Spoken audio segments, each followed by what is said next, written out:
ইসকনের নেতা যে উস্কানিমূলক বক্তব্য দিয়েছে এবং তারপরে দেখলাম যে চট্টগ্রামে বাংলাদেশের পতাকার উপরে ইসকনের পতাকা দিয়েছে, এটা যে পরিকল্পিতভাবে একটা উস্কানি। এবং এই ঘটনাগুলোর সাথে আমাদের ইতিহাসে আমরা দেখেছি 1975 সালে শেখ মুজিবকে সপরিবারে হত্যা করবার পরে ভারত যে লেভেলে আমাদের রাষ্ট্রে ইন্টারফেয়ার করেছে, ঠিক একই লেভেলের ইন্টারফিয়ারেন্সের অ্যাটেম্প্ট আমরা দেখতে পাচ্ছি। 5ই আগস্টে আওয়ামী ফ্যাসিবাদীদের পলায়নের পর থেকে আমরা দেখতে পাচ্ছি যে অন্তর্বর্তীকালীন সরকারকে বেশ বিশৃঙ্খল সিচুয়েশনে ফেলবার চেষ্টা করা হচ্ছে। ইতিমধ্যে আমরা দেখতে পেয়েছি যে 70-এর উপরে স্যাবোটাজ অ্যাটাক বিভিন্ন জায়গাতে ঘটেছে এবং গত এক সপ্তাহের ভিতরে আমরা দেখতে পাচ্ছি যে আওয়ামী ইসকন লীগ যে সনাতনী মানে প্রান্তিক এবং মৌলবাদী একটা সংগঠন আছে, সেই সংগঠনটা গত 3 মাস থেকে প্রচণ্ড রকমের উস্কানিমূলক সভা সমাবেশ এবং বক্তব্য দিয়ে বেড়াচ্ছে। রংপুরে পার্টিকুলারলি আমরা দেখলাম যে রাষ্ট্রদ্রোহিতার মামলায় যে লোককে গ্রেফতার করা হয়েছে চিন্ময় দাসকে গতকালকে, তিনি হুঙ্কার দিয়ে বলেছেন যে বাংলাদেশে হিন্দুদেরকে নাকি উচ্ছেদ করবার জন্য ষড়যন্ত্র চলছে এবং যদি এই ষড়যন্ত্র অব্যাহত থাকে আমরা মনে করিয়ে দিতে চাই যে ইরাকে, লিবিয়াতে এবং সিরিয়াতে কি হয়েছে। এখন আমরা যারা দুনিয়ার খোঁজখবর জানি, ইরাকে, লিবিয়াতে এবং সিরিয়াতে গৃহযুদ্ধ চলছে। ওয়ার অ্যান্ড টেররের নামে পশ্চিমা নেটো শক্তি যে 7টা মুসলিম দেশকে ধ্বংস করে দেবার প্ল্যান করেছিল 2000 সালে, তার অংশ হিসাবে। তো সেই জায়গাতে আমরা দেখতে পাচ্ছি যে এই ইসকনের নেতা যে উস্কানিমূলক বক্তব্য দিয়েছে এবং তারপরে দেখলাম যে চট্টগ্রামে বাংলাদেশের পতাকার উপরে ইসকনের পতাকা দিয়েছে, এটা যে পরিকল্পিতভাবে একটা উস্কানি। এবং এই ঘটনাগুলোর সাথে আমাদের ইতিহাসে আমরা দেখেছি 1975 সালে শেখ মুজিবকে সপরিবারে হত্যা করবার পরে ভারত যে লেভেলে আমাদের রাষ্ট্রে ইন্টারফেয়ার করেছে, ঠিক একই লেভেলের ইন্টারফিয়ারেন্সের অ্যাটেম্প্ট আমরা দেখতে পাচ্ছি। এবং দুঃখজনক হলেও সত্য যে বাংলাদেশে সংখ্যালঘু নির্যাতন আছে, যেমন এটা আমরা স্বীকার করছি, কিন্তু সংখ্যালঘুদের একটা মতলববাজি রাজনীতি আছে।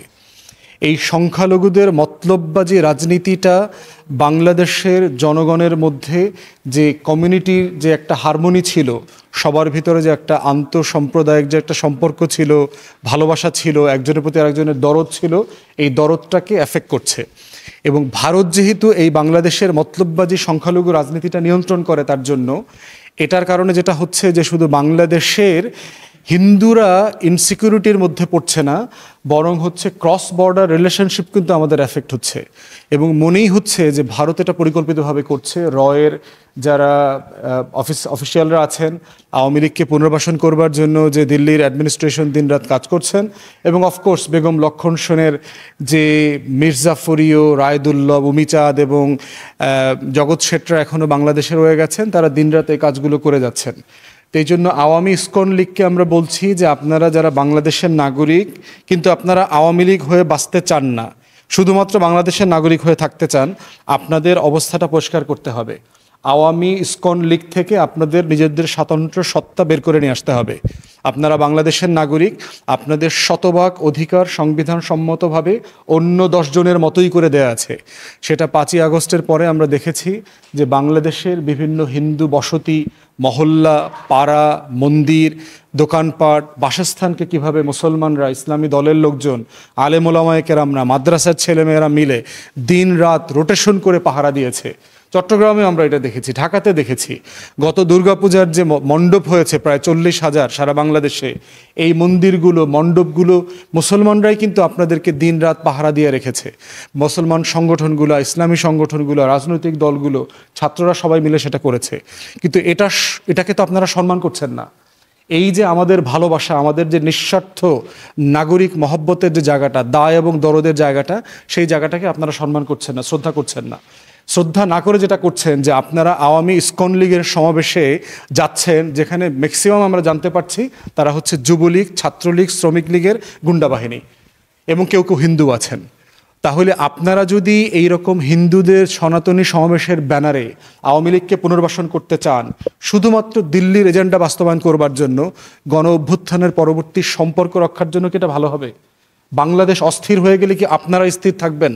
এখানে গৃহযুদ্ধ লাগলে সবচেয়ে বেশি ভিকটিম হবে কারা এই সিচুয়েশনে? এই সিম্পল জিনিসটা কেন বুঝছেন না? এই জন্য আমি বাংলাদেশের সাধারণ হিন্দু সম্প্রদায়ের যারা সদস্য আছেন, দয়া করে আপনারা আপনাদের চরিত্র এবং আওয়ামী লীগের সাথে আপনার সম্পর্ক, ভারতের সাথে বাংলাদেশের রাষ্ট্র সাপেক্ষের সম্পর্ক, এগুলো আপনারা পরিষ্কার করেন। হিন্দু বৌদ্ধ খ্রিস্টান ঐক্য পরিষদ আমরা দেখলাম গত কয়েকদিন আগে রিপোর্ট বের করেছে যে জুলাই আগস্টের পর থেকে 9 জন হিন্দুকে খুন করা হয়েছে, কিন্তু ফ্যাক্ট চেকাররা পরে দেখলাম যে 9 জন হিন্দুর যে পরিচয় বের করেছে সেই পরিচয় তারা দেখলাম এদের 2-3 জন ছিল একেবারে ক্রিমিনাল গুন্ডা। তারা দিব্যি অস্ত্র নিয়ে গণ অভ্যুত্থানের পক্ষের ছাত্র জনতাকে হত্যা করবার জন্য, মারামারি করবার জন্য রাস্তায় ছিল। এই মারামারিতে তারা আহত হয়ে মারা গেছে। তার ভিতরে 2-1 জন আছে খুবই হাইলি নোন ক্রিমিনাল, বাকিরা সব আওয়ামী লীগের নেতা। কেউ কেউ আছে সিম্পলি অনলুকার ছিল, দোকানে ব্যবসা করছিল, গুলি লেগে গেছে। তো এইটার জন্য তো গুলি তো আর ছাত্র জনতারা করে নাই, গুলি করেছে আওয়ামী লীগের পুলিশ, ছাত্রলীগ যুবলীগ করেছে। অতএব এই জায়গাগুলো থেকে আমার কাছে মনে হচ্ছে যে বাংলাদেশের হিন্দু সম্প্রদায়ের মানে ওয়েক আপ কল, যে আপনারা জেগে ওঠেন এবং নিজেদেরকে বাংলাদেশি হিসেবে আপনারা যে ভারতের রাজনীতি এখানে করেন না, অথবা সেই রাজনীতির অংশীদার অথবা অজুহাত হইতে চান না, সেটা নিয়ে আপনারা কথা বলেন। ইসকনের মতো একটা সন্ত্রাসী গুন্ডা লীগ থেকে নিজেদেরকে আলাদা করেন, এটা খুবই জরুরি। অন্তর্বর্তীকালীন সরকারকে বলছি, প্রধান উপদেষ্টাকে ইতিমধ্যে কিন্তু আমরা বলে আসছি যে বাংলাদেশে জেনুইনলি সংখ্যালঘুদের উপরে অত্যাচার নির্যাতন হচ্ছে।